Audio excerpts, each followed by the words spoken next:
Welcome to another beautiful day in Lusaka, Zambia.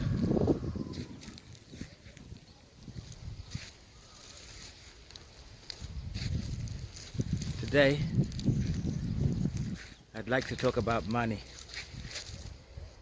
one of my favorite subjects. Have you ever felt like you're running as fast as you can, but you seem to be staying in the same place? Well, I think our politicians, the servants of the people, are starting to feel that way. Over our Zambian Kwacha and its exchange rate with the American dollar.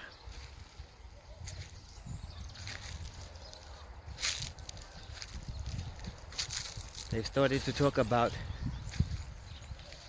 prison terms of up to 10 years if you quote in American dollars.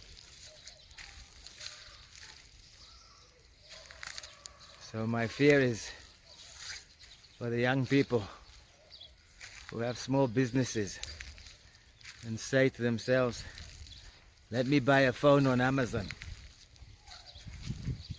And of course, obviously, they'll pay for that phone in dollars. And when they want to sell it, they're going to have to concern themselves with its replacement cost. And that also will be in dollars. And that, from what I understand, can find you in prison. For me to talk about money, I'd first like to define it. Money, according to economists, has a few properties. One of them is that it must be a store of value. It must be a medium of exchange, and it must be a measure of value. It must also have other properties for it to work in our modern world, like it must be divisible, meaning that you can take a 10 kwacha and divide it into a 5 kwacha or a 2 kwacha or a 1 kwacha or 50 ngwe if you want to buy some local buns. There is a strange thing about money. Even though it's just a physical object, a piece of paper, people have a certain confidence in it. They either trust it or they don't trust it. They believe in it or they don't believe in it. And where they get their sense of confidence is from the market and from what's happening in the economy. So why do they have to concern themselves with money? Whether it's Zambian Kwacha or US dollars. Because they have to buy stock. They have to do maintenance on equipment. They have to consider capital investments in machines they may wish to purchase to keep their businesses going, or just to buy some more phones to sell. So I've chosen 3 topics that closely relate to money. That being the price of money, interest rates,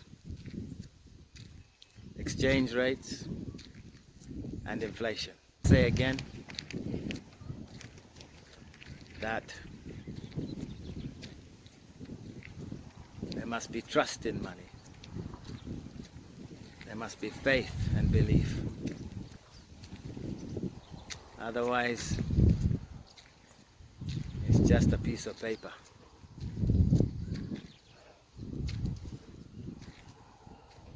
So I should describe interest rates. Interest rates are like if I give you 2 bananas and I tell you that in a month's time you must give me 3 bananas back. The interest, the price you're paying on my 2 bananas will be 1 banana. I think that's simple enough.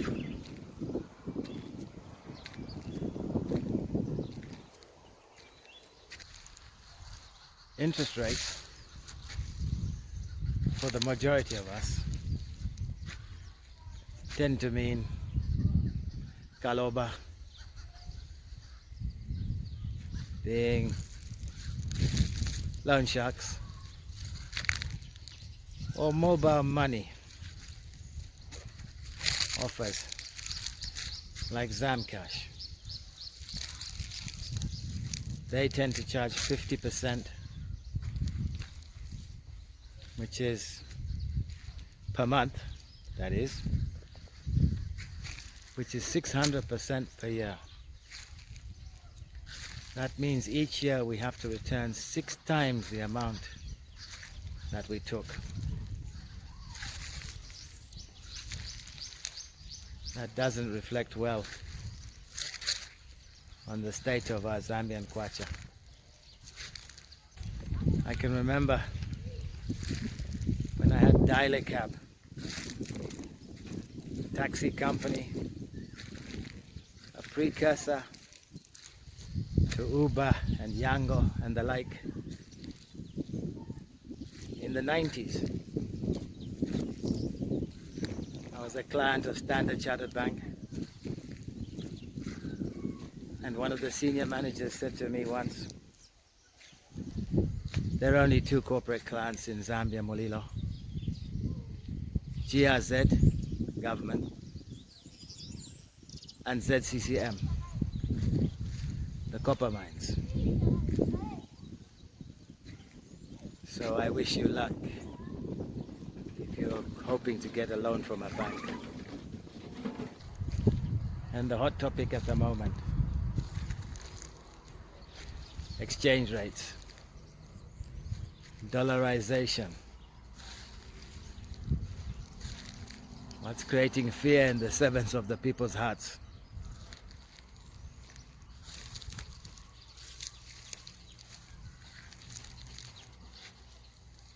Is it going to be a crime? Is it going to be against my freedom of speech for me to stand up and say, I think my car is worth $5,000?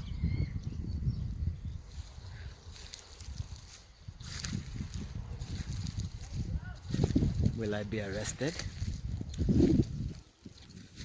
10 years in prison is a long time.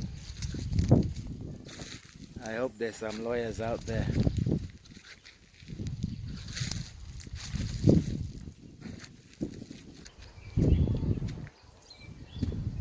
Inflation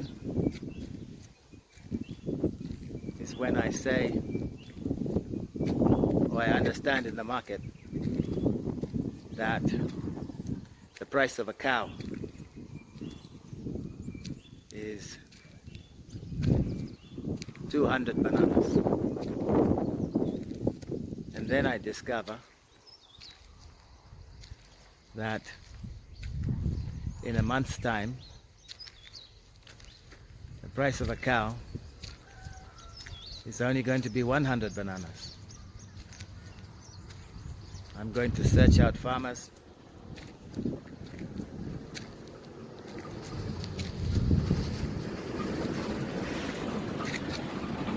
who might be able to sell me bananas now, so I can get lots of cows on the cheap.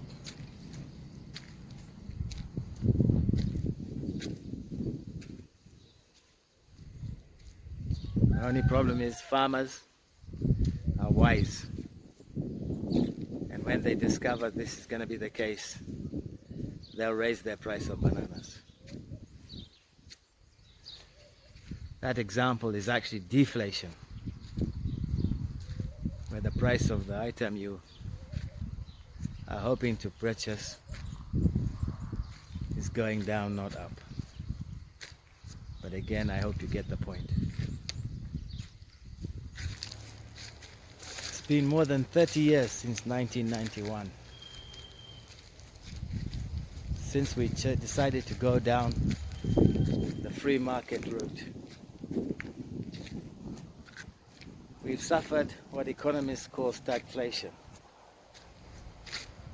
being high unemployment, low growth, and high inflation. But we've suffered it. And we don't want to go back.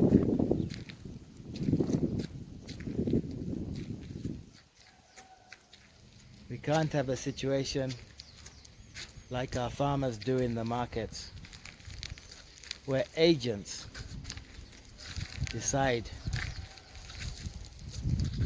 the value of the produce that the farmers bring to market without considering what it cost for that produce to be manufactured. And I believe it should be the same for the dollar.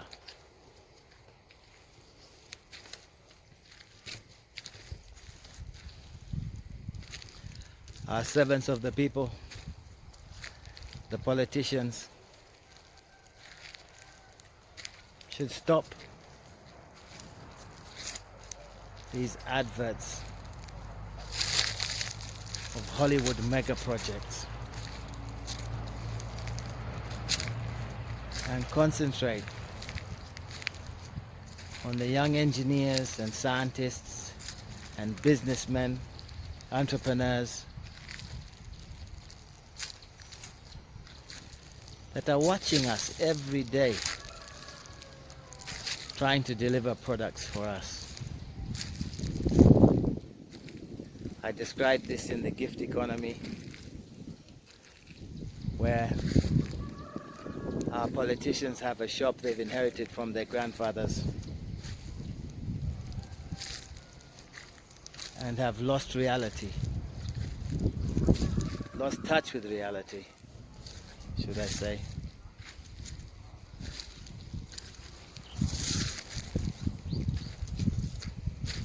Up there in their ivory castles.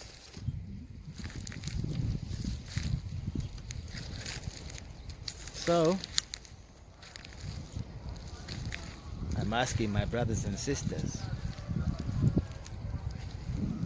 are you willing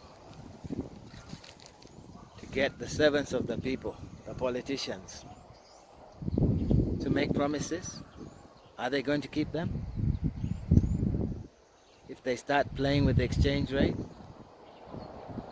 can we ask them to promise that prices will come down,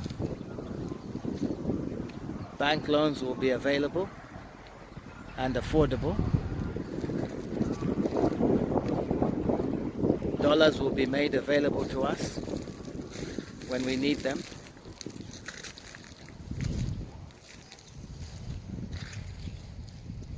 Do you think that they'll be able to keep those promises?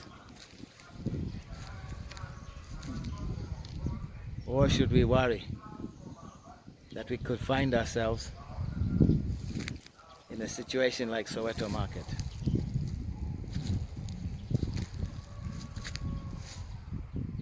As I say always, keep it rough, keep it ready. Most important, keep it real. real.Zambia.